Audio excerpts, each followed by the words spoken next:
Right, let's now listen in to Theresa May, Prime Minister of Britain, speaking in the British Parliament. Let's listen to her. To those who seek to do us harm, my message is simple. You are not welcome here. Mr. Speaker, let me turn to our bilateral relationship.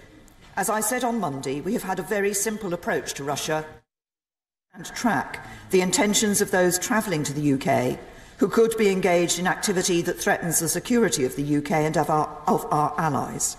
So we will increase checks on private flights, customs and freight. We will freeze Russian state assets wherever we have the evidence that they may be used to threaten the life or property of UK nationals or residents. And led by the National Crime Agency, we will continue to bring all the capabilities of UK law enforcement to bear against serious criminals and corrupt elites. There is no place for these people or their money in our country. Mr. Speaker, let me be clear.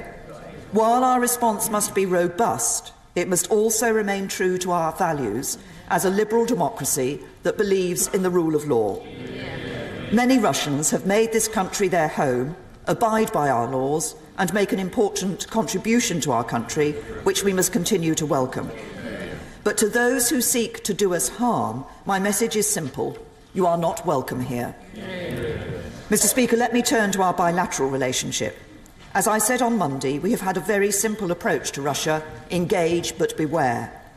And I continue to believe it is not in our national interest to break off all dialogue between the United Kingdom and the Russian Federation. But in the aftermath of this appalling act against our country, this relationship cannot be the same. So we will suspend all planned high-level bilateral contacts between the United Kingdom and the Russian Federation. This includes revoking the invitation to Foreign Minister Lavrov to pay a reciprocal visit to the UK and confirming there will be no attendance by ministers or indeed members of the royal family at this summer's World Cup in Russia. Finally, Mr. Speaker, we will deploy a range of tools from across the full breadth of our national security apparatus in order to counter the threats of hostile state activity.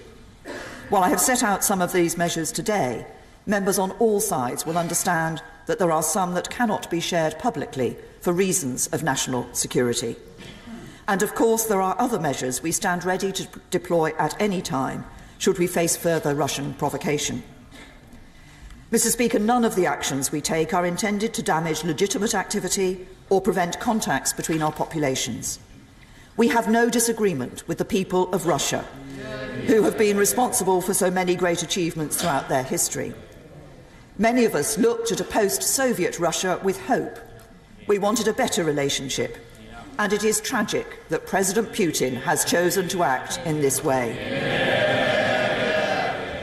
But we will not tolerate the threat to life of British people and others on British soil from the Russian government, nor will we tolerate such a flagrant breach of Russia's international obligations. Mr. Speaker, as I set out on Monday, the United Kingdom does not stand alone in confronting Russian aggression. In the last 24 hours, I have spoken to President Trump, Chancellor Merkel and President Macron. We have agreed to cooperate closely in responding to this barbaric act and to coordinate our efforts to stand up for the rules-based international order which Russia seeks to undermine. I will also speak to other allies and partners in the coming days. And I welcome the strong expressions of support from NATO and from partners across the European Union and beyond. Later today in New York, the UN Security Council will hold open consultations where we will be pushing for a robust international response. We have also notified the Organisation for the Prohibition of Chemical Weapons about Russia's use of this nerve agent, and we are working with the police to enable the OPCW to independently verify our analysis.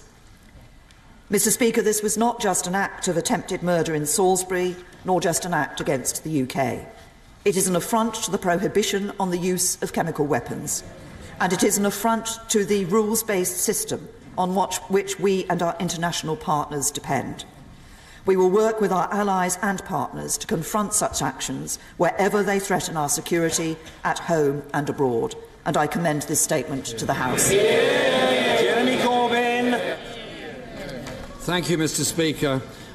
Right, so there you heard British Prime Minister Theresa May address the British Parliament, saying that the UK has decided to expel Russian diplomats posted in the UK, all 23 of them. also going on to say that they will suspend all bilateral contacts with Russia, will revoke all such contacts, and that no representation will be there at the World Cup to be held in Russia later this year, and also that the entire range of tools available to the British government, including the intelligence and counter-terror operations and the agencies, will be used to counter the hostile activities of the Russian state. At the same time, she cautioned that the UK has nothing against or no disagreement with the people of Russia, and that the UK will show a robust response to the provocation from Russia in the days to come. Right, so that's the big news here on WION this moment. The UK has decided to expel Russian diplomats posted in the UK in retaliation against the Russian hand in the poisoning of the former Russian spy in the UK. British Prime Minister Theresa May said that in the British Parliament.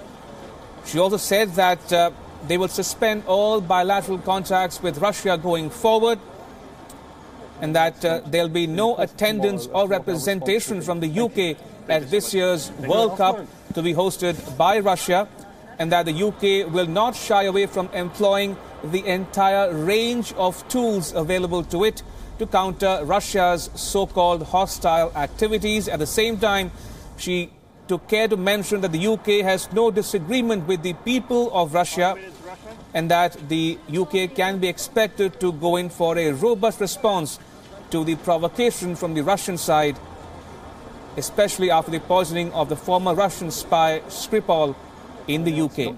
In the course of tomorrow as to what our response will be. Thank you. Thank you so much. Thank you.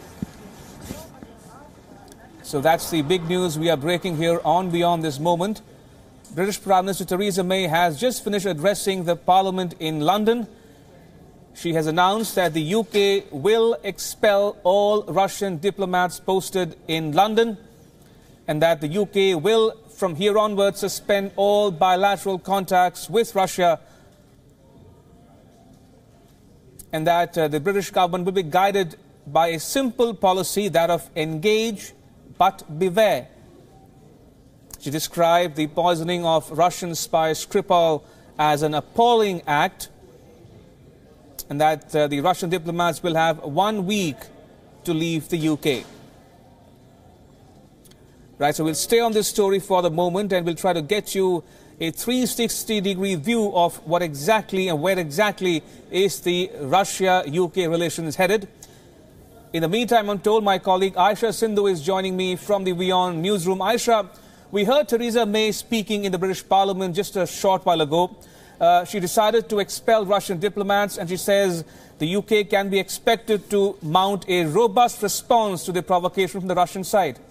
Absolutely, Ramesh. This story isn't going away anytime soon. It seems like the United Kingdom is sticking to its guns, sticking to its stance that Russia is directly responsible for the attack on Sergei Skripal and his daughter Yulia in Salisbury last week. Suppose another point to consider here is also the fact that this has been regarded as an assault on the United Kingdom itself, given the nature of this nerve attack agent, Novichok, which was developed in the then Soviet Union and has since been utilized there itself. Now, what we are hearing is that the United Kingdom has decided to expel 23 Russian diplomats. As you were mentioning, they have exactly 1 week to leave. All bilateral understanding between the two countries, or talks I should say, are suspended as of now. This is the biggest expulsion of diplomats since the Cold War. So it just gives you an idea of how serious the issue is, and the kind of impact it's expected to have on bilateral ties. Absolutely. Aisha, do stay on. Let me recap for the benefit of viewers who might just be tuning in. This is the news breaking here on WION this moment. The UK is retaliating by expelling all Russian diplomats posted in London. Theresa May has just finished addressing the British Parliament in London. She says the UK is suspending all bilateral contacts with Russia, and that's revoking the reciprocal visit by Russian Foreign Minister Sergei Lavrov to the UK, and that there'll be no representation from the British side at this year's World Cup to be hosted by Russia. and that the UK will employ the entire range of tools available to it to counter so-called hostile activities by Russia. At the same time, Theresa May saying that the UK has no disagreement with the people of Russia and that the UK will be guided by a simple approach: engage but beware. She went on to describe the poisoning of the former Russian spy Skripal as an appalling act, and she maintained that the UK can be expected to mount a robust response to the latest provocation from the Russian side. The intentions of those right, if I can go back to my colleague Aisha Sindhu one more time. Aisha, Theresa May saying that Russia is indeed guilty of poisoning the former Russian spy in London, so you couldn't get more direct than that. Ramesh, and let's not also discount what the Russian side has said. That side has also been fairly direct in its response to the United Kingdom. Sergei Lavrov, the foreign minister, yesterday saying very categorically that the UK should forget its colonialist past, that it is up to the United Kingdom to provide evidence under the chemical warfare's understanding that the country that suspects that there has been the use of chemical warfare on its territory needs to provide evidence to the country.